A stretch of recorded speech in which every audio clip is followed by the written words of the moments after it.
کبھی دعوت کا مرحلہ ہوتا ہے، کبھی تنبیہ کی انتہا کا موقع بھی آتا ہے، اور کبھی جنگ بھی ہوتی ہے، جیسے حضور نے بدر کے میدان میں تلوار بھی بلند کی ہے صلی اللہ علیہ وسلم۔ لیکن ابتداءً جب بھیجا جا رہا ہے تو فرمایا گیا کہ نرمی سے بات کرنا۔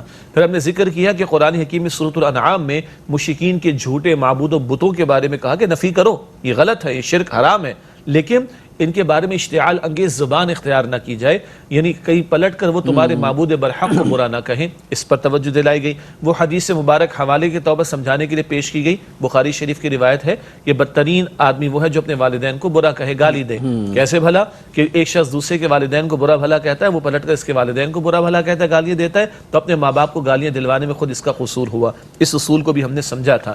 پھر ایک اور ذکر ہمارے سامنے یہ آیا، آج ہم معاشرے میں اہل دین کو دیکھتے ہیں، بعض لوگوں کو، پورے تمام دینداروں کی ہم بات نہیں کر رہے، لیکن کچھ مرتبہ مذہبی طبقات میں اور خاص طور پر سوشل میڈیا کے اوپر جو زبان استعمال ہو رہی ہے، اور ایک طرف کے طبقے کے افراد دوسرے طرف کے طبقے کے بارے میں، یا ایک مکتب فکر کے افراد اپنے قائدین کی حمایت اور دوسرے کے قائدین پر کیچڑ اچھالنے میں انتہائی آگے جاتے ہیں، پلٹ کر وہ بھی یہ کام کر رہے ہوتے ہیں۔ اللہ کی پناہ، اسی کو تو کہا گیا، بتوں کو بھی گالیاں دینے سے منع کیا گیا۔ وہ تو بتوں کو، ہاں جی، وہ تو بت ہیں، یہ تو پھر انسان اور کلمہ گو ہیں، کلمہ گو ہیں، پھر دینی مکتب فکر سے تعلق رکھتے ہیں، اس کے بارے میں اشتعال انگیز زبان سے بچنا چاہیے۔ پھر ہم نے زبان کی جو تباہ کاری ہے اس پر کلام کیا۔ یہی زبان ہے، حدیث میں آتا ہے کہ سب سے زیادہ جو شاید لوگوں کو جہنم میں لے جانے والی ان کی زبان کا غلط استعمال ہے۔ حدیث میں آیا کہ تم مجھے زبان و شرمگاہ کی حفاظت کی ضمانت دو، میں تمہیں جنت کی ضمانت دیتا ہوں۔ حدیث میں ہے کہ جو اللہ اور آخرت کے دن پر ایمان رکھتا ہے اسے چاہیے کہ خاموش رہے یا خیر کی بات زبان سے نکالے۔ حدیث میں آتا ہے کہ جو خاموشی اختیار کرے گا وہ نجات پا جائے گا۔ کسی کی آبرو سے کھیلنا، کسی پر کیچڑ اچھالنا، گالیاں دینا، بد کلامی کرنا، اس کی عزت سے کھیلنا، یہ حرام ہے۔ عرفہ کا دن، ذی الحجہ کا مہینہ اور حرم کی حدود مقدس، ٹھیک ہے، جیسے ان کی حرمت ہم پر واجب ہے، اسی طرح مسلمان کی جان اور مال اور آبرو کی حرمت کو پامال نہ کیا جائے، یہ بھی ہم پر لازم ہے۔ تو اس طرح کیچڑ اچھال کر دوسرے کی حرمت کو پامال کیا جا رہا ہوتا ہے، اس پر بھی ہم نے درد دل جو ہے یہاں پر پیش کرنے کی کوشش کی تھی۔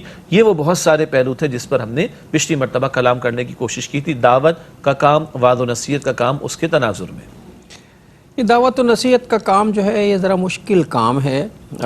ہر آدمی آپ کی بات سے متفق نہیں ہو سکتا، فطری تقاضے ہیں انسان کے، نہیں ہو سکتا، اس کے اپنے عقائد ہیں، اس کے اپنے مسائل ہیں، اور کسی کے عقائد کو تبدیل کرنا اتنا آسان نہیں ہوتا، بہت مشکل کام ہے۔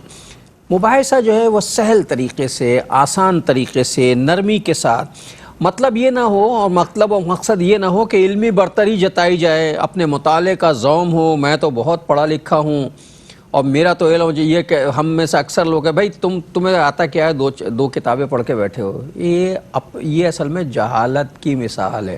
اگر آپ نے 100 کتابیں پڑھی ہوئی ہیں تو آپ نے کیا سیکھا ان کتابوں سے، اگر آپ نے سامنے والے کو کم مطالعے کا طعنہ دے دیا؟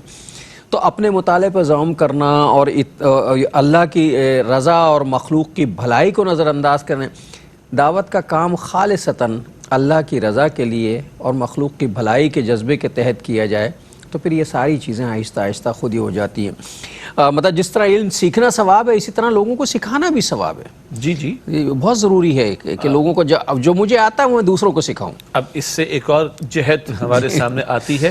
البتہ آپ کی گفتگو کے دوران میں کچھ اللہ تعالیٰ نے مجھے یاد دہانی کرائی، ہم نے عقل اور نقل کے حوالے سے بھی تھوڑی سی بات کی تھی، اور وہ بات کہ جناب عقل بھائی عقل کو استعمال کرنا چاہیے مگر اس کی اوقات میں رکھ کر۔ پھر ہم نے ایک مسئلہ بیان کیا تھا، سادہ مسئلہ ہے، موضوع پر مسا جو ہے وہ اوپر سے ہوتا ہے، حالانکہ موضع جب پہنتے تو پیر نیچے سے گندا ہوتا ہے۔ امام ابو حنیفہ رحمۃ اللہ علیہ کے تعلق سے بھی ذکر کیا تھا، وہ فرماتے بھائی عقل نیچے ہے اور نقل اوپر۔ نقل وحی کی تعلیم ہے جو کتاب و سنت کی روشنی میں آج ہمارے سامنے، یا کتاب و سنت کی صورت اور اس کی روشنی میں ہمارے پاس موجود ہے، ہم نے اس پر بھی کلام کیا۔ اور پھر آخری بات جو اللہ تعالیٰ نے یاد دلا دی مجھے وہ یہ تھی کہ اللہ سبحانہ و تعالیٰ ابراہیم علیہ السلام کو فرماتا اپنے بیٹے اسماعیل کو علیہ السلام اپنے ہاتھ سے ذبح کر دو۔ اب یہ عقل میں آنے والی بات، عقل میں آنے والی بات تو نہیں، 100 برس کا بوڑھا اکلوتا بیٹا اس باپ کو اللہ نے عطا فرمایا اور اپنے ہاتھ سے وہ چھری پھیر دے، ہاؤ کم؟ مجھے معاف کیجئے گا، اجازت دیجئے میں یہ جملہ عرض کروں، از اٹ لاجیکل؟ کیا اس عقل میں آنے والی بات ہے؟ مطلب دنیا کے کسی بھی پڑھے لکھے ان پڑھ آدمی کی عقل سے بالاتر ہے۔ بالاتر تو بڑا خوبصورت جملہ کسی نے کہا کہ the commandment of Allah subhanahu wa ta'ala is beyond logic, rather commandment of Allah subhanahu wa ta'ala would decide what is logical and what is illogical, یا what is beneficial or not. ہماری عقل معیار نہیں ہے, اللہ کی وحی معیار ہے. ورنہ کوئی بتا دے, ہمیں تو سمجھ نہیں آتی کہ کیسے ایک باپ کو اللہ تعالیٰ فرما رہا ہے کہ اپنے بیٹے کو ذبح کر دو, اور بڑھاپا ہے, اکلوتا بیٹا, بڑھاپے کا ظاہری اعتبار سے واحد سہارا, اور وہ چھری پھیرنے کو تیار اور بیٹا ذبح ہونے کو تیار. اللہ اکبر کبیرہ. واہ واہ کیجئے جو اللہ کا حکم ہے, آپ مجھے صابرین میں سے پائیں گے. ہاں, اور چھری چلا دی اپنی دانست میں, چلانے کو تیار ہے, چلا ہی رہے ہیں. تو اللہ تعالیٰ نے برودیہ قد صدقت رؤیا ابراہیم, تم نے تو خواب سچ کر دکھایا اور ہم نے تمہیں محسنین میں شمار کر دیا. اور پھر مشہور واقعہ ہے کہ جندت سے ایک مینڈا آیا, اس کے اوپر چھری پھری ہے, اور اسماعیل علیہ السلام کو اللہ تعالیٰ نے محفوظ رکھا, اور وَتَرَكْنَا عَلَيْهِ فِي الْآخِرِينَ, اسی سنت کو بعد میں جاری کر دیا, جو آج عید قرباں کے موقع پر مسلمان سنت ابراہیمی کی یاد میں قربانیاں پیش کرتے ہیں. یہ فیضان نظر تھا یا یا کہ مکتب کی کرامت تھی, سکھائے کس نے اسماعیل کو آداب فرزندی. اللہ کے کا کرم دیکھیے اور اللہ کی اپنے بندوں پہ رحم دیکھیے. اگر فرض کیجئے کہ حضرت ابراہیم علیہ السلام ذبح ہو جاتے, اسماعیل علیہ السلام حضرت اسماعیل علیہ السلام حضرت ابراہیم علیہ السلام کے ہاتھوں ذبح ہو جاتے, اور اللہ جو ہے یہ امتحان پورا ہی کر دیتا, اللہ اکبر کبیر. تو ہم پہ کیا گزرتی, اور پھر ہمارے لیے تو لازم ہوتا ہے ہم یہ کریں. ہاں, جبکہ میں نے ذکر کیا تھا اس موقع پر پچھلے پروگرام میں کہ ہمارے تو معاملہ یہ ہے کہ ہمارا بیٹا, اس کی انگلی اگر دروازے کی جھرری میں آ جائے تو گویا ہمارے کلیجے پہ چھرا پھر جائے. جی, ہمارا بیٹا 20-25 برس کا اگر وہ شدید بیمار ہو جائے تو ہم تڑپ اٹھتے ہیں. 70 برس کا باپ ہو, 60 برس کا باپ ہو, 25 برس کا بیٹا, 30 برس کا بیٹا, صاحب اولاد بیٹا ہی کیوں نہ ہو, اگر وہ بیمار ہو جائے نا تو باپ تڑپ اٹھتا ہے, اس کو رات کو نیند نہیں آتی. کیا حوصلہ ابراہیم علیہ السلام کا ہے. اللہ اکبر کبیرہ. ایسے تھوڑی اللہ نے امام الناس بنایا ان کو, ایسے تھوڑی امامت ان کو مل گئی. اب ڈاکٹر صاحب ایک اور جہت یہاں پر کھلتی ہے. اللہ تعالیٰ قرآن میں فرماتا ہے سورہ البقرہ کی آیت نمبر 124 میں, وَإِذِ ابْتَلَىٰ إِبْرَاهِيمَ رَبُّهُ بِكَلِمَاتٍ فَأَتَمَّهُنَّ قَالَ إِنِّي جَاعِلُكَ لِلنَّاسِ إِمَامًا. یاد کرو جو تمہارے رب نے ابراہیم علیہ السلام کو جن معاملات میں آزمایا, رب فرماتا ہے وہ پورا اترے اس میں. امتحان لینے والا رب العالمین فرما رہا ہے وہ پورا اترے. قال انی جاعلک للناس اماما. اب اللہ فرماتے ہیں امتحانات سے گزارنے کے بعد, امتحانات سے گزرے بغیر نہیں, امتحانات سے گزارے جانے کے بعد میں تمہیں انسانیت کا امام بنانے والا ہوں. اللہ اکبر کبیرہ. آج یہ امت ملت ابراہیمی پر ہے, طریقہ ابراہیمی پر ہے. آج دنیا کی امامت کے منصب پر اللہ نے ہمیں منتخب کیا ہے. ختم نبوت کے بعد, نبی مکرم صلی اللہ علیہ وسلم کی ختم نبوت کے بعد, تو کیا یہ امامت کا منصب بغیر قربانیوں کے مل جائے گا؟ آسانی سے مل جائے گا, اتنی آسانی سے مل جائے گا. ہم یہی سوچے بیٹھے ہیں, اور اس امامت کے منصب کو ہمیں آسانی سے ملا, یہ سوچتے سوچتے ہم خلافت کا منصب بھی کھو چکے. ایک وقفہ لیتے ہیں, پھر آ کے بات کرتے ہیں. السلام علیکم ورحمۃ اللہ وبرکاتہ. ویلکم بیک ناظرین. وقفے کے بعد پروگرام سیرت النبی صلی اللہ علیہ وآلہ وسلم میں آپ کا خیر مقدم. میں بات یہ ہو رہی تھی کہ اللہ تعالیٰ نے امامت حضرت ابراہیم علیہ السلام کو دی, تو حضرت ابراہیم علیہ السلام نے کیسی کیسی آزمائش, اور کوئی ایک آزمائش سے نہیں گزرے ہیں. اب بات سے بات نکلی ہے تو کچھ چیزیں, یہ تو بیٹے کو قربان کرنے والی آزمائش ہے. اس سے پہلے بھی ایک بہت بڑی آزمائش سے گزرے ہیں, جب اللہ تعالیٰ کے پیغام کو بتانے اور اس پہ استقامت قائم کرنے کے نتیجے میں نمرود کی آگ میں پھینکے گئے تھے. ڈالا جانا تھا ان کو, جی ڈالا جا رہا تھا ان کو. اچھا میں عرض کروں, اب بات تو کیونکہ بریک سے واپس بھی آ گئے ہیں تو اب کچھ موقع ہے ہمارے پاس کہ اسٹریٹ گفتگو ہو سکے. جو سورہ البقرہ کی آیت نمبر 124 کا میں نے ذکر کیا کہ کچھ معاملات میں اللہ نے ان کو آزمایا, تو وہ اپنی پوری آزمائش جو اللہ نے ان کو آزمایا سارے امتحانات میں پورا اترے. اس پہ پوری ایک داستان ہے حضرت ابراہیم علیہ السلام کی. ہمارے استاد محترم کا بڑا خوبصورت خطاب اس موضوع پر ہے کہ ابراہیم علیہ السلام کا اسوہ اور ابراہیم علیہ السلام کی آزمائشیں اور اسوہ ابراہیم, اس پر بڑا خوبصورت ان کا خطابچہ ہے. حاصل کلام جو آپ نے اشارہ فرمایا نمرود کی آگ والا معاملہ, اس سے پہلے بھی غور کیجئے جس قوم کے درمیان میں ہے وہ قوم ستاروں کو بھی پوچھتی ہے, وہ بتوں کو بھی پوچھتی ہے, اور وہ شاہ کو بھی پوچھتی تھی. بادشاہ کی پوجا اور بتوں کی بھی پوجا اور ستاروں کی بھی پوجا. پوری قوم کے سامنے کھڑے ہوتے ہیں اور وہاں نعرہ توحید بلند کرتے, انی وجہت وجہی للذی فطر السماوات والارض حنیفا وما انا من المشرکین. یہ ستارہ تو ڈوب جاتا ہے، مشہور مکالمہ ہے سورۃ الانعام میں. یہ ستارہ تو ڈوب گیا، یہ چاند تو ڈوب گیا، یہ سورج بھی غروب ہو گیا. جس پر زوال آ جائے، جو غروب ہو جائے، جو ڈوب جائے، وہ معبود نہیں ہو سکتا. پھر اپنے گھرانے کے اندر، اپنی قوم کے اندر تنہا اکیلے کھڑے ہو کر دعوت توحید پیش کی ہے.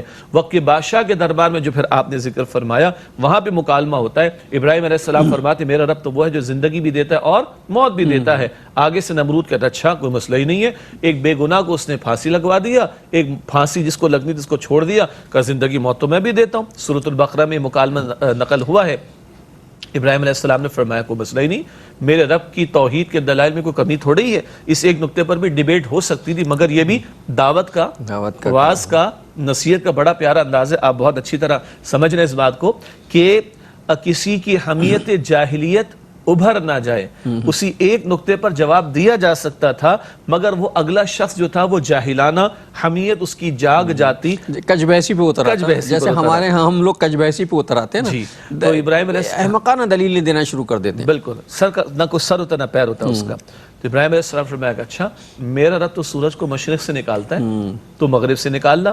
فبہت الذی کفر، تو وہ جو کافر تھا وہ مبہوت اور حیران و پریشان ہو کر رہ گیا، کیونکہ نمرود کو بھی پتا تھا اس کے باپ اور اس کے بھی باپ اور اس کے بھی باپ اور اس کے بھی باپ کے دور سے پہلے سے سورج مشرق سے نکلتا ہے، نکلتا چلا آ رہا ہے، اور اس کا باپ بھی نہیں بدل سکتا اسے. معاف کیجیے گا ناظرین، یہ بہت ہی میں نے بہت ہی عام اور بازاری قسم کا جملہ کہتے، بڑی معذرت ہے آپ سے، مگر میسج کلیئر ہو گیا. جی یہ تو ہوا نمرود سے مکالمہ. پھر ابراہیم علیہ السلام کو وہ مشہور واقعہ سورۃ الانبیاء میں آتا ہے کہ ساری قوم جشن منانے کو گئی، انہوں نے جا کے سارے بتوں کو پاش پاش تنہا اکیلے پاش پاش کر ڈالا. خوبصورت لفظ ہے. یہاں بھی مکالمہ، جی یہاں بھی مکالمہ، یہاں بھی مکالمہ. اور ڈاکٹر صاحب بڑا قیمتی لفظ ہے، فتن کا لفظ آیا وہاں پر. قوم نے کہا کوئی ایک فتن، ایک نوجوان ہے، یذکرہم یقال لہ ابراہیم، جو ان بتوں کے بارے میں باتیں کرتا ہے، جو کہ جس کا نام ابراہیم ہے. تو جوانی اور نوجوانی کے لیے فتن کا لفظ وہاں پر قرآن نے استعمال فرمایا. تو اس جوانی کے جوش میں جو ایک اللہ نے صلاحیت رکھی ہے، اس کو حق و باطل کے مارکے میں حق والوں کو حق کی سربلندی اور باطل کی سرکوبی کے لیے استعمال کرنا چاہیے. فتن کا لفظ قرآن نے نوجوانی کی عمر استعمال کیا، جوانی کی عمر قرآن حکیم نے استعمال کیا. خیر، تو وہاں پہ ذکر آتا ہے کہ سارے بتوں کو توڑ دیا، ایک کے وہ سوائے ایک کے کندھے پہ رکھ دیا، کندھے پہ رکھ دیا، تاکہ قوم آ کے کہا پوچھو نا، پوچھو اس سے پوچھو، اس نے مارا ہے، اس نے مارا ہوگا، کندھے کے اوپر تو رکھا ہوا اس کے. کہا ابراہیم تم جانتے ہو بولتے نہیں ہیں. کہا اف لکم ولما تعبدون من دون اللہ، تف ہے تمہارا مکالمہ، تف ہے تمہارے اوپر اور ان پر جن کی تم پوجا کرتے ہو. یہ بول نہیں سکتے، یہ روک نہیں سکتے، یہ بڑا ان چھوٹوں کو بچا نہیں سکا ہے، اس کو تم نے خدا بنا کے رکھا ہوا ہے.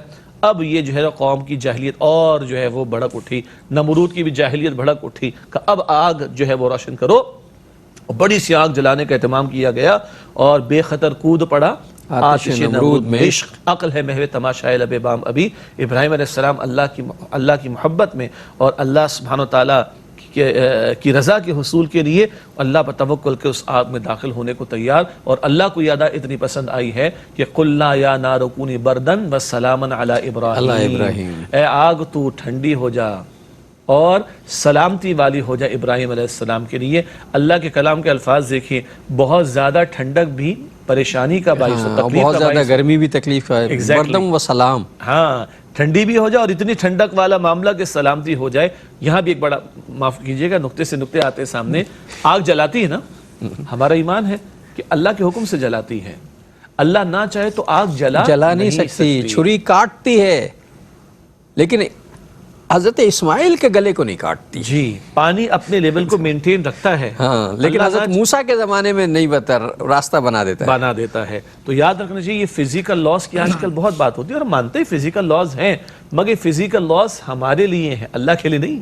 اللہ تعالیٰ نے ان لاز کو بنایا ہے، اللہ تعالیٰ ان لاز، ان قوانین کا پابند نہیں ہے. تو وہ آگ ٹھنڈی ہو گئی اور سلامتی والی ہو گئی ابراہیم علیہ السلام کے لیے. پھر آپ کو پتہ ہے کہ گھر کو بھی چھوڑ دیا تھا انہوں نے، گھر بار کو چھوڑ کر انہوں نے ہجرت کر لی ہے. پھر آپ کو پتہ ہے وہ امتحان بھی آیا کہ جب اماں ہاجرہ سلام علیہا اور جناب اسماعیل کو چھوڑ کر چلے جا رہے ہیں اور بی بی ہاجرہ پوچھتی ہیں کہ اللہ کا حکم ہے، فرماتے اللہ سبحانہ وتعالیٰ حکم ہے. وہ اللہ کی بندی فرماتی ہیں کہ آپ چلے جائیے، اللہ تعالیٰ ہم کو ضائع نہ کرے گا، بیوی کو چھوڑ آنا، بچے کو چھوڑ آنا آنا، بے آبا زمین میں چھوڑ آنا، کتنا آسان ہے بیان کرنا. مطلب یہ بیان کرنا آسان ہے، تصور کرنا بھی مشکل ہے. یہ نا یہ تو مطلب ایک تنہا جوان نوجوان اور ساری قوم مخالف، جی، اور وہ اپنے ایکشن دکھا رہے ہیں.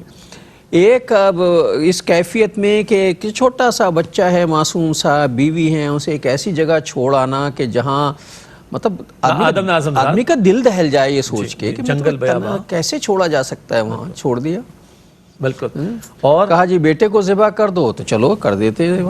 تو اللہ تعالیٰ پھر ان پر اپنی نعمتوں کا اتمام نہ کرے، انہیں انعام یافتہ نہ بنائے، تو پھر کسے بنائے؟ یہ ہے وہ تسلسل سے امتحانات کا تسلسل، جن امتحانات میں یہ موقع بھی کہ بیوی بچے کو چھوڑے جا رہے ہیں، اور اللہ کو یہ ادا کتنی پسند آتی ہے. اما ہاجرہ کبھی صفا سے مروہ، کبھی مروہ سے صفا، کبھی صفا سے مروہ، مروہ سے صفا. اللہ تعالیٰ نے زمزم کو جاری فرما دیا، سعی کے عمل میں ان اداؤں کو جاری کر دیا، اور حج کے مناسک میں ابراہیم علیہ السلام کے گھرانے کی مبارک اداؤں کو اللہ تعالیٰ نے جاری کر دیا. اور پھر امتحانات کی وہ انتہا جس پر ہم کلام کر چکے ہیں کہ اپنے بیٹے کو اپنے ہاتھ سے ذبح کر دو. اس سارے کے بعد اللہ تعالیٰ فرماتا ہے کہ انی جاعلک للناس اماما. البقرہ کی آیت نمبر 124. اے ابراہیم میں تمہیں تمام جہان والوں کے لیے امام بنانے والا ہوں. امام الناس بھی کہا، خلیل اللہ بھی کہا، اور ابو الانبیاء بھی قرار پائے. انبیاء کے والد، آپ کی نسل میں ہزاروں انبیاء علیہ السلام آئے. اور غور فرمائیے، درود جو ہم پڑھتے ہیں نماز میں، اس کا نام ہی درود ابراہیمی، اور حضور کا ذکر ہے، اور حضور کی آل و پیروکاروں کا ذکر ہے. تو ساتھ ابراہیم علیہ السلام کا اور ان کی آل، ان کے پیروکاروں کا ذکر آ رہا ہے. پیروکار کیوں کہہ رہا ہوں کہ آل صرف اولاد کو نہیں کہا جاتا، پیروی کرنے والوں کو بھی کہا جاتا ہے. تو یہ ابراہیم علیہ السلام کی عظمت، سبحان اللہ. ہر وقت زمین پر نماز ہو رہی ہے ادا، اور ہر وقت تذکرہ ہو رہا ہے، تذکرہ، اور اللہ کی توحید کا بھی بیان ہو رہا ہے. نبی اکرم علیہ السلام پر صلاۃ والسلام بھی پیش کیا جا رہا ہے، اور سیدنا ابراہیم علیہ السلام کا ذکر خیر بھی ہو رہا ہے. یہ عظمت اللہ نے ان کو عطا فرمائی. آج ہمیں قرآن کہتا ہے ملت ابیکم ابراہیم، سورہ حج کے آخر میں، اے ایمان والو، اے نبی مکرم علیہ السلام کے ماننے والو، تم ابراہیم علیہ السلام کے طریقے پر ہو. ہماری نسبت بھی ادھر ہے. ہم آج چاہتے ہیں کہ امام، جو آپ بریک سے پہلے فرما رہے تھے، آج تم امامت کا، خلافت کا تصور ہی بھول گئے. اللہ نے اس لیے نہیں پیدا کیا تھا کہ دنیا ہمارے فیصلے کرے. دنیا آج ہمارے فیصلے کر رہی ہے. اس کی وجہ یہ نا ہم نے چھوڑ دیا نا. مطلب یہ شہادت گہے الفت میں قدم رکھنا ہے. لوگ آسان سمجھتے ہیں مسلمان ہونا. ہم نے بہت ہی سہل سمجھا، ہم نے لا الہ الا اللہ محمد رسول اللہ مسلمان ہو گئے بس. ہمارا اسلام، میرا اسلام یہ زبان تک رہتا ہے، حلق تک رہتا ہے، اور نیچے نہیں اترتا. اور اگر یہ نیچے اتر گیا ہوتا تو ہم ہر قربانی دینے کے لیے تیار ہوتے، اور آج وہاں نہ ہوتے جہاں کھڑے ہوئے ہیں. جی، اقبال کہتے ہیں نا کہ چومی گویم مسلمانم بلرزم. جب میں کہتا ہوں کہ میں مسلمان ہوں تو میں لرز جاتا ہوں کہ دانم مشکلات لا الہ را، کہ لا الہ الا اللہ کہنے کی مشکلات کیا ہیں. تو آج تو امت کا تصور ہی ختم ہو گیا. آج اب جو ہماری نسل پیدا ہو رہی ہے، یا گزشتہ ایک دو جنریشنز جو پیدا ہوئی اور اب جو پیدا ہو رہی ہے، ان کا خیال تو یہ کہ ہم تو بس محکوم ہی رہیں گے اور ہم تو غلام ہی رہیں گے. ہاں، ہمارے جسم شاید آزاد ہوئے، ہمیں کچھ زمینیں مل گئیں پچھلے 50 60 70 سال پہلے، سارے مسلم ممالک اکثر آزاد ہوتے چلے گئے، لیکن آج ہماری فکر، ہماری سوچ، ہمارے سسٹمز، ہماری قیادت، ہماری سیادت، ہمارے نظام، ہمارے قوانین وہ آزاد نہیں ہیں. ہمارے بجٹ آزاد نہیں ہیں. ہماری یوٹیلیٹیز کے جو ریٹس ہیں وہ آزاد نہیں ہیں. جی، قیمت بھی کسی کے کہنے پہ بڑھائی جائے گی. جی، کم تو ہوتی نہیں ہے کوئی. ہاں، وہ کم تو کوئی کروائے گا نہیں نا. تو جو بڑھوائے گا ہم بڑھا دیں گے. ہم تو یہاں ہیں.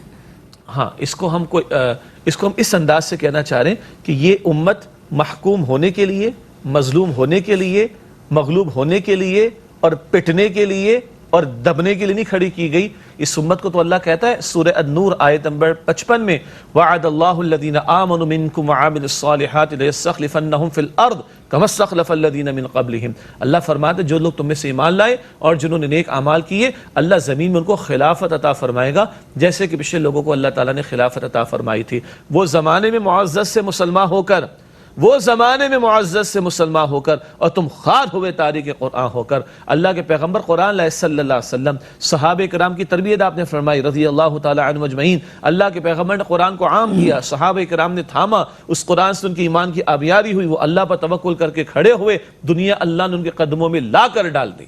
اور آج ہمارا معاملہ کیا ہے؟ اقبال کا شعر تو آ گیا، حضور کی حدیث بھی سن لیجئے، ان اللہ یرفع بہذا الکتاب اقواما ویدع بہ آخرین، بے شک اللہ تعالیٰ اس قرآن کی بدولت قوموں کو عروج عطا کرے گا اور اس کو ترک کر دینے کی وجہ سے ذلیل اور رسوا کر دے گا۔ آج ہم بھول گئے کہ ہمیں اللہ تعالیٰ نے دنیا کو لیڈ کرنے کے لیے پیدا کیا تھا، دنیا کی قیادت کے لیے، سیادت کے لیے، امامت کے لیے پیدا کیا تھا، اور ہمیں کیا اللہ نے اجتماعی ٹائٹل دیا ہے؟ خلافت کے لیے پیدا کیا ہے۔ خلافت کا مطلب ہے اللہ کا نمائندہ بن کر اس کی زمین پر اس کے احکام پر عمل کرنا اور اس کے احکام کے نفاذ کی جد و جہد کرنا۔ یہ آج امت بھلا چکی ہے۔ اصل میں ہمارے اندر وہ کرج ختم ہو گئی، وہ کرج جو آتی ہے وہ اصل میں آتی ہے یقین کے ساتھ، ایمان کے ساتھ اور توکل کے ساتھ۔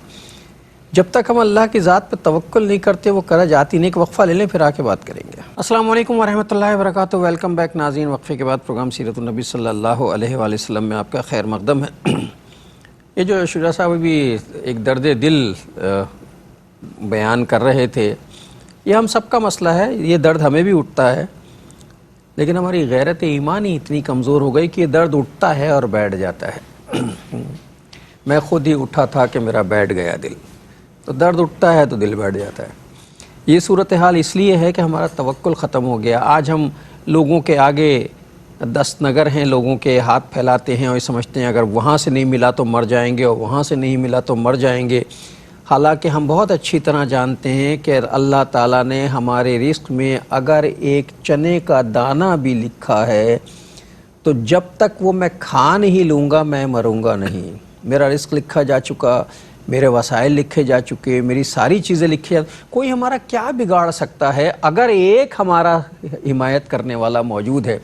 وہ نا کہ کیا غم ہے اگر سارا زمانہ ہے مخالف، کافی ہے اگر ایک خدا میرے لیے ہے۔ بس یہ تصور ختم ہو گیا۔ کافی ایک خدا اگر میرے لیے ہے، وہ ایک سجدہ جسے تو گراں سمجھتا ہے، ہزار سجدوں سے دیتا ہے آدمی کو نجات۔ سیرت کا پروگرام ہے، رسول پاک صلی اللہ علیہ وسلم کی تعلیم کو دیکھیں۔ اللہ کے رسول علیہ السلام نے فرمایا، بلکہ اس کا ایک پس منظر بڑا پیارا ہے۔ حضور کی حدیث ہے، البتہ ایک مرتبہ حضور کی دنیا سے چلے جانے کے بعد، تشریف لے جانے کے بعد، حضرت امیر معاویہ رضی اللہ تعالی عنہ نے اما عائشہ رضی اللہ تعالی عنہ کو ایک ریکویسٹ بھیجی کہ آپ مجھے کچھ وصیت فرمائیے۔ امیر معاویہ رضی اللہ تعالی عنہ حضرت اما عائشہ رضی اللہ تعالی عنہ کو ریکویسٹ بھیجتے ہیں کہ وصیت فرمائیے۔ تو اما عائشہ رضی اللہ تعالی عنہ نے حضور علیہ السلام کی حدیث لکھ کر بھیجی کہ اللہ کے رسول علیہ السلام نے فرمایا، جو مخلوق کو چھوڑ کر اللہ کی طرف ہو رہے، چھوڑنے سے مراد توکل اللہ کی ذات پر کر لے، مخلوق سے اپنے آپ کو بے نیاز کرے، توکل اللہ پر کر لے، اللہ اس کے لیے کافی ہو جائے گا اور مخلوق سے بے نیاز کر دے گا۔ برعکس کیا ہے؟ اور جو مخلوق پر توکل کرے، ہاں اللہ اس سے بے نیاز ہو جائے، مخلوق پر اعتماد کرے، مخلوق سے امیدیں رکھے، اللہ تعالیٰ اپنا ذمہ ہٹا لے گا اور اس کو مخلوق کے حوالے کر دے گا۔ حدیث شریف مکمل۔ اور مخلوق پھر اسے فٹ بال بنا دے گی۔ ہاں، در بدر کی ٹھوکریں وہ کھاتا رہے، مخلوق اسے فٹ بال بنا دے گی جیسے ہم بنے ہوئے ہیں۔ کوئی ٹھوکر مارتا ادھر چلے جاتے ہیں، وہ ٹھوکر مارتا ادھر چلے جاتے ہیں، وہ ہمارا اپنا کوئی سٹیٹس ہے ہی نہیں۔ اور یہ نہ ہونے کی بنیادی وجہ یہ ہے، جیسا کہ شجاع صاحب نے کہا، کہ جو تارک قرآن ہوئے ہم، اللہ ہمارے گناہوں کو اور ہمارے سیئات کو معاف کرے۔ مجھ سمیت ہم سب اس میں برابر کے شریک ہیں کہ ہم نے قرآن کو نظر انداز کیا، اور قرآن اگر ہم بہت توجہ سے دیکھتے اور رسول اللہ کی احادیث کا مطالعہ کرتے تو ہمارے اندر جو ایک کرج پیدا ہوتی نا، ایک جو اندر سے ایک آواز آتی اور جو ہمیں کھڑا کر دیتی، وہ آواز ختم ہو گئی، چونکہ ہمیں پتہ ہی کچھ نہیں ہے کہ کیا ہمارا اپنے رب پہ وہ ایمان مستحکم ہے ہی نہیں کہ ہمارا رب جو ہے وہ انہیں تو یہ 2000 کی فوج ہے، 10,000 کی یہ سپر پاور ہے، وہ ہوا کرے، میرے رب کی سپر پاور سے بڑی کی تو کوئی سپر پاور بھی نہیں ہے۔ سوال ہی پیدا نہیں ہوتا نا۔ قرآن کبھی کہتا ہے کہ ان الحکم الا للہ، حکم کا اختیار اللہ سبحانہ وتعالیٰ کے لیے۔ قرآن کہتا ہے وَهُوَ عَلَى كُلِّ شَيْءٍ قدیر، اللہ تعالیٰ ہر بات پر قادر ہے۔ قرآن کہتا ہے اللہ النافع ہے، یعنی اللہ تعالیٰ کے صفاتی ناموں میں ایک نام ہے، معاف کیجیے گا، النافع، کل نفع کا اختیار رکھنے والا، نفع دینے والا۔ اللہ کا ایک صفاتی نام ہے الضار، نقصان پہنچانے والا۔ ہم ہر اذان کو سنتے ہیں، اقامت کو سنتے پڑھتے ہیں لا حول ولا قوت الا باللہ. حی علی الصلاۃ کا جواب ہے نا، حی علی الفلاح کا، لا حول ولا قوت الا باللہ. اللہ کے سوا کسی کے پاس کوئی طاقت اور قوت نہیں. کل نفع نقصان کا مالک اللہ سبحانہ و تعالیٰ. ہر نماز کے بعد ہم پڑھتے ہیں، شعور کے ساتھ پڑھنا چاہیے ان کلمات کو. اللہم لا مانع لما اعطیت ولا معطی لما منعت ولا ينفع ذا الجد منک الجد. اے اللہ جو تو دینا چاہے کوئی روک نہیں سکتا، جو تو نہ دینا چاہے کوئی دلوا نہیں سکتا، اور اللہ تیرے اختیار کے مقابلے میں کسی کا اختیار کام آنے والا نہیں. اللہ کے رسول علیہ السلام نے حضرت عبداللہ بن عباس رضی اللہ تعالی عنہما ان کو وصیت کی، لڑکے تھے. حضور علیہ السلام فرمایا کہ جان لو ساری مخلوق مل کر تمہیں کوئی نفع پہنچانا چاہے نہیں پہنچا سکتی سوائے وہ جو اللہ تعالیٰ نے طے کر دیا، اور ساری مخلوق مل کر تمہیں کوئی نقصان پہنچانا چاہے نہیں پہنچا سکتی سوائے وہ جو اللہ تعالیٰ نے طے کر دیا. اللہ یہ یقین ہمیں عطا فرمائے. قرآن بتاتا ہے سورہ طلاق میں 28 سپارے میں، من یتوکل علی اللہ فہو حسبہ. جو اللہ تعالیٰ پر توکل کرے اللہ تعالیٰ اس کے لیے کافی ہو جائے گا. قرآن فرماتا ہے سورہ ال عمران آیت نمبر 160 میں کہ ان ینصرکم اللہ فلا غالب لکم. اگر اللہ تمہاری مدد فرمائے تو کوئی تم پر غالب نہیں آ سکتا. وَإِن يَخْذُلْكُمْ فَمَنْ ذَا الَّذِي يَنصُرُكُمْ مِنْ بَعْدِهِ. اگر اللہ اپنی مدد کا ہاتھ تم پر سے ہٹا لے، بتاؤ اس کے بعد کون ہے جو تمہاری مدد کرے گا؟ ویسی مدد ہوگی جیسے ہوتی ہے. ہم تمہاری مدد کریں گے جی، اور ڈوب جاتے ہیں، مدد کوئی نہیں ہوتی. اصل میں ایک کانسیپٹ تبدیل کر لیا جائے نا، صرف ایک کانسیپٹ ہم تبدیل کر لیں اپنا، ہمارے ذہن میں صرف ایک بات بیٹھ جائے کہ سپر پاور جو ہے، سپریم کمانڈ جو ہے وہ صرف اللہ تعالیٰ کی ذات ہے. سپر پاور کا تصور تبدیل کر دیں، ساری چیزیں خود بخود تبدیل ہو جائیں گی. قرآن حکیم جو فرعون کا قصہ بیان کرتا ہے تو یہ قرآن کہانی کی کتاب ہے معاذ اللہ. قرآن نمرود کا ذکر کرتا ہے تو کیا وہ کہانی کے لیے کرتا ہے؟ یہ سپر پاور اپنے دور کی ہے نا. تو قرآن حکیم ان واقعات کو عبرت کے لیے، سبق آموزی کے لیے، نصیحت کے لیے، ایڈمونیشن کے لیے عطا کرتا ہے. اور قرآن کہتا ہے اللہ کی کتاب کتاب ہدایت ہے. تو اللہ تعالیٰ دکھاتا رہا، قوم عاد ہے، قوم سمود ہے، پچھلی اور اقوام ہے، نمرود ہے، شداد ہے، اسی طرح فرعون ہو گیا، فرعون کا وزیر حامان ہو گیا. ان سب کا انجام قرآن حکیم ذکر کرتے ہیں ہمارے سامنے. کس لیے؟ تاکہ کلیئرٹی رہے ایک بندہ سب کو رہے، بندہ مومن کو خاص طور پر، کہ اختیار اللہ رب العالمین کا ہے، اختیار مخلوق کا نہیں. مخلوق تو اس قدر محتاج ہے کہ اگر یہ سانس رک جائے تو ختم. ہاں، وہ سانس کی بھی محتاج ہے، یعنی سانس لینے کی محتاج ہے، وہ آکسیجن کی محتاج ہے، نہ جانے کیا کچھ. اللہ تعالیٰ وہ یقین عطا فرمائے. قرآن سے وہ یقین ملتا ہے. آپ نے اشارہ کیا نا تارک قرآن ہم ہو گئے. یہ جملہ بڑا تلخ لگا ہوگا مجھے معلوم ہے کچھ حضرات کو، کچھ لوگوں کو. کیا مطلب تارک قرآن کا مطلب؟ ہم تو قرآن ہمارے گھروں میں موجود ہے. جی ہمارے گھروں میں موجود ہے. کب کھولتے ہیں ہم قرآن حکیم کو؟ رمضان شریف میں کھولتے ہیں. کتنے لوگوں کو پتہ ہے کہ قرآن میں کیا لکھا ہے؟ وہ رمضان میں بھی نہیں پتہ چلتا. وہ رمضان میں بھی پتہ نہیں چلتا. رمضان میں بھی نہیں پتہ چلتا. اب بھی کچھ گھرانوں میں ہائی افس کے اندر بھی بیٹی کو جو ہے وہ قرآن کے سائے میں رخصت کیا جا رہا ہوتا ہے. کیا لکھا ہے قرآن میں؟ باپ کو بھی نہیں پتا، بیٹی کو بھی نہیں پتا، بھائی کو بھی نہیں پتا، کسی کو نہیں پتا. کیا کر رہے ہیں ہم؟ قرآن کی عظمت کے تو ہم سبھی قائل ہیں، ہم برکت کے قائل ہیں، ہم دیکھیں تو اجر ملے گا ہم اس کے بھی قائل ہیں انشاءاللہ تعالی. لیکن قرآن صرف اجر کے لیے نہیں آیا، اجر تو ملے گا انشاءاللہ. قرآن ہدایت کے لیے آیا ہے. وہ اللہ کے بندوں معلوم کرو اللہ آپ سے مجھ سے کیا چاہتا ہے. آج امت کے زوال کی اہم ترین وجہ یہ کہ ہم نے قرآن کو بند کر کے رکھا ہے. ہمیں معلوم نہیں اللہ تعالیٰ کے کلام میں کیا لکھا ہے. ہم نے کئی مرتبہ یہاں پہ درد دل پیش کیا ہے کہ 1% لوگ بمشکل ہے ہمارے معاشرے میں، 1%، only just 1%، hardly، کہ جنہوں نے آج تک اپنی زبان میں قرآن کا ترجمہ ایک مرتبہ زندگی میں پڑھا ہو. آپ چیک کروا لیجئے. ہر شخص کو میں دعوت دوں، ہم نے کالج میں، یونیورسٹیز میں، اسکولوں کے اندر، مسجدوں کے اندر، میڈیا پہ بیٹھ کے علماء سے پوچھ کے انالیسس کیا ہے. 1% بمشکل ہیں جو آج جنہوں نے قرآن کا ترجمہ زندگی میں ایک مرتبہ بھی سمجھ کر پڑھا ہو. اپنی امت پر قیاس اقوام مغرب سے نہ کر. خاص ہے ترکیب میں قوم رسول ہاشمی. ہمارا معاملہ ہے قرآن کو تھامیں گے تو عزت ملے گی.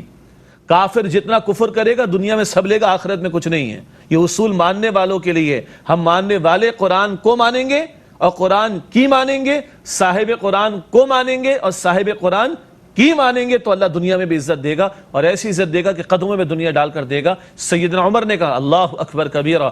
جب کپڑوں کا معاملہ آیا، یروشلم کا قبضہ لینے کے لیے جا رہے ہیں، اختیار لینے کے لیے جا رہے ہیں، تو ایک منزل تک غلام بیٹھتا ہے اونٹ کے اوپر اور دوسری منزل پر سیدنا عمر بیٹھتے ہیں. کیا اللہ اکبر، کیا شان ہے سیدنا عمر کی رضی اللہ عنہ. یروشلم قریب آ رہا ہے، اب بیٹھنے کی باری غلام کی آ گئی تو غلام نے بھی ہاتھ جوڑے، حضرت آپ بیٹھ جائیں. کہا کہ الدور دورک، باری تیری باری ہے. خلیفہ نکیل کو تھامے گا اور تو اونٹ پر بیٹھے گا. یہ عدل اور انصاف دنیا نے دیکھا. آگے خلیفہ سے کہتے ہیں ذرا کپڑوں کا تو کچھ خیال کر لیجئے, وہاں بڑے بڑے پادری بھی ہوں گے, بڑے بڑے ان کے ذمہ دار بھی ہوں گے. کہ عمر کو عزت اللہ نے کپڑوں سے نہیں دی ہے. یہ عمر وہ تھا کہ جس کو اونٹ چرانے نہیں آتے تھے, گھر والوں کی طرح سے سرزنش ہوا کرتی تھی. عمر کو عزت کپڑوں نے نہیں دی ہے, عمر کو عزت اسلام نے عطا کی ہے. عمر کو عزت اسلام نے عطا کی ہے. آج ہم بھول گئے. یہ بات ہمیں خیال ہی نہیں ہوتی. یہ جو سارے عزت کے معیار ہم نے بنائے ہیں, یہ عزت تو ہمیں اسلام کی وجہ سے ملی. اللہ کے کلمہ پڑھنے, اللہ کے رسول کا جو بھی دنیا میں عزت ہے اور جسے ہم برباد کر رہے ہیں. ورنہ دولت سے, مال سے نہ تو فرعون کو عزت ملی, نہ حامان کو عزت ملی, نہ شداد کو ملی, کسی کو بھی عزت نہیں ملی. عزت تو صرف انہیں ملی کہ جن کے گھر میں کھانے کو بھی نہیں تھا, جن کے پیروں میں جوتیاں بھی نہیں تھیں, جن کے کپڑوں پہ پیون لگے ہوتے تھے, جو اپنے ہاتھ سے کپڑوں میں پیون لگا کے اور جو دسترخوان پہ گرا ہوا لقمہ اٹھا کے کھاتے تھے. عزت تو اللہ نے انہیں دی. اور یہ جو حضرت عمر رضی اللہ تعالیٰ عنہ والا واقعہ ہے, یہ بھی کمال کا واقعہ ہے. اور اس کی بشارتیں موجود تھیں پہلے سے. یعنی چابیاں دینے والوں نے, سپر پاور چابی دیتے وقت کہتے ہیں کہ ہاں ہمیں یہی نشانی بتائی گئی تھی کہ ان کا جو امیر ہوگا وہ اونٹ پر لگام پکڑ کے چل رہا ہوگا, اس کا جو غلام ہوگا وہ اونٹ پہ بیٹھا ہوگا. تو اللہ نے اپنے محبوب کی نہیں, محبوب کے پسندیدہ اور ان کے فالوورز کی بھی قرآن میں تعریفیں, کہ صحابہ کرام کی تعریفیں قرآن میں. صرف قرآن میں نہیں, ابھی آپ کی بات کو آگے بڑھاتے ہوئے قرآن کہتا ہے کہ اللہ کے پیارے پیغمبر کے صحابہ کی نشانیاں تورات اور انجیل میں موجود ہیں. تو جو پادری موجود تھے انہوں نے اپنے بڑوں کو اپنے ذمہ داروں کو بتا دیا, یہی بشارت ہے. وقت کا خلیفہ ان کا آئے گا, مسلمانوں کا آخری پیغمبر کا آئے گا, تو وہ اونٹ کی نکیل پکڑے ہوگا.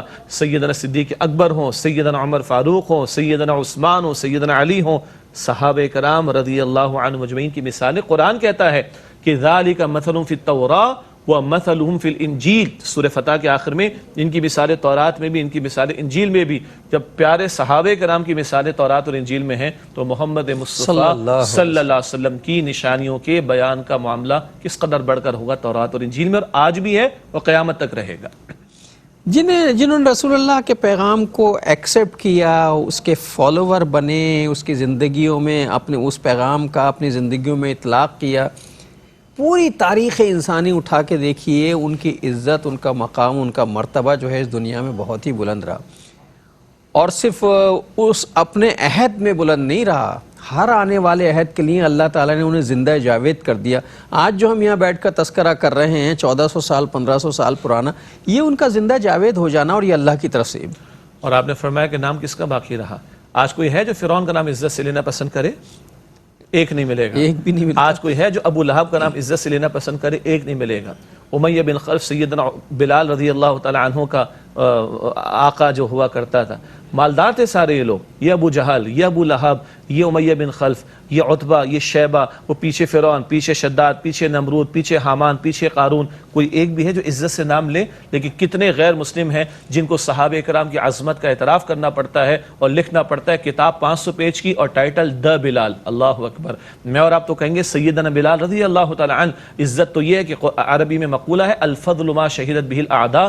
فضیلت تو یہ ہے, عظمت تو یہ کہ غیر بھی عزت سے نام لے اور غیر بھی عظمت کا اعتراف کرے. تو آج یاد رکھیے گا والعصر ان الانسان لفی خسر. قسم ہے تیزی سے گزرتے ہوئے زمانے کی, تاریخ بھی گواہ, زمانہ بھی گواہ, سارے کے سارے انسان خسارے میں. ابو لہب بھی خسارے میں ہو گیا, ابو جہل بھی خسارے میں ہو گیا, لیکن الا الذین آمنوا وعملوا الصالحات وتواصوا بالحق وتواصوا بالصبر. سوائے وہ جو ایمان لائے, جنہوں نے نیک اعمال کیے, جنہوں نے مل جل کر حق کی وصیت کی ایک دوسرے کو, جنہوں نے مل جل کر ایک دوسرے کو صبر کی وصیت کی, آخرت میں بھی کامیاب ہوں گے, دنیا میں بھی. ان کا عزت سے نام لیا جاتا ہے, مال والوں کا, اقتدار والوں کا, کفر پڑے رہنے والوں کا نام کوئی عزت سے نہیں لیتا. ناظرین, علم سیکھنا ہی ثواب نہیں ہے, علم سکھانا بھی ثواب ہے. جو چیزیں علم کی بنیاد پر حاصل کی ہیں انہیں دوسروں تک پہنچانا بھی ثواب ہے. اس پر انشاءاللہ اگلے پروگرام میں بات کریں گے. آج کے پروگرام کا وقت ختم ہو رہا ہے. میں چاہوں گا کہ آج کی حدیث ہدیہ کر دی جائے. اسی تسلسل میں مبارک فرمان نبی مکرم صلی اللہ علیہ وسلم کا جو بخاری شریف میں ہے, خیرکم من تعلم القرآن وعلمہ. تم میں سے بہترین لوگ وہ ہیں جو قرآن کریم سیکھیں اور دوسروں کو بھی سکھائیں. اور ناظرین محترم, اس کے ساتھ ہی ہمارے آج کے پروگرام کا وقت ختم ہوا. اگلے پروگرام تک کے لیے اپنے میزبان ڈاکٹر محمود غزنوی جناب شجاع الدین شیخ کو اجازت دیجیے. اللہ نگہبان. والسلام علیکم ورحمۃ اللہ وبرکاتہ.